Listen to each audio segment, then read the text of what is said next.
ఆంధ్రప్రదేశ్ రాష్ట్ర ప్రజాస్వామ్య చరిత్రలో ఒక మార్గదర్శకమైన రోజని, ప్రజల ఆకాంక్షలకు అనుగుణంగా పాలన సాగించేందుకు ఎన్డీఏ కూటమి ప్రభుత్వానికి పట్టం కట్టిన ఈ రోజు ప్రజాస్వామ్యానికి కొత్త దిశను చూపించిందని రాష్ట్ర వ్యవసాయ పశుసంవర్ధన శాఖ మంత్రి కింజరాపు అచ్చెన్నాయుడు అన్నారు.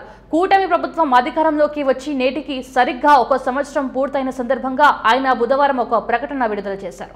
ఇది కేవలం ప్రభుత్వ విజయం మాత్రమే కాదని, ప్రజాసేవ చేయాలనే సంకల్పానికి ప్రజలు ఇచ్చిన బలమని ఆయన పేర్కొన్నారు. ఇక ముఖ్యమంత్రి చంద్రబాబు సారథ్యంలో ఎన్డీఏ ప్రభుత్వం తీవ్ర ఆర్థిక ఇబ్బందులు ఎదుర్కొంటున్న రాష్ట్రాన్ని అభివృద్ధి పథంలో నడిపించేందుకు తొలి ఏడాదిలోనే అసాధారణ కృషి చేసిందని అచ్చెన్నాయుడు తెలిపారు. రాష్ట్రంలో ఏ శాఖను పరిశీలించినా అప్పులు అర్జీలే దర్శనమిచ్చే దుస్థితి నుంచి బాధ్యతలు స్వీకరించిన మా ప్రభుత్వం ముఖ్యమంత్రి చంద్రబాబు గారి ప్రతిష్ట, అనుభవం, కఠోర శ్రమతో మొదటి సంవత్సరంలోనే 700కు పైగా అభివృద్ధి సంక్షేమ హామీలను అమలు చేసిందని మంత్రి వివరించారు.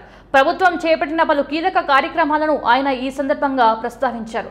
తొలి నెలలోనే 3000 పెన్షన్ను 4000కు పెంచాం. పేదవారి ఆకలి తీర్చేందుకు రాష్ట్ర వ్యాప్తంగా 204 అన్న క్యాంటీన్లను ప్రారంభించాం. 16,347 ఉపాధ్యాయ పోస్టుల భర్తీకి డిఎస్సి నోటిఫికేషన్ ఇచ్చాం. రికార్డు స్థాయిలో 54 లక్షల టన్నుల ధాన్యం సేకరించి రైతులకు 24 గంటల్లోనే డబ్బులు చెల్లించామని అచ్చెన్నాయుడు పేర్కొన్నారు. అంతేకాకుండా 20,000 కిలోమీటర్ల రోడ్లను గుంతలు లేకుండా మరమ్మతులు చేశామని, ప్రజా రాజధాని అమరావతి నిర్మాణం పనులను పునఃప్రారంభించామని తెలిపారు. ప్రజలకు ఇబ్బందికరంగా మారిన ల్యాండ్ టైటిలింగ్ చట్టాన్ని రద్దు చేశామని, ఆధునిక సాంకేతిక పరిజ్ఞానంతో వ్యవసాయ రంగానికి కొత్త ఊపునిచ్చామని అన్నారు.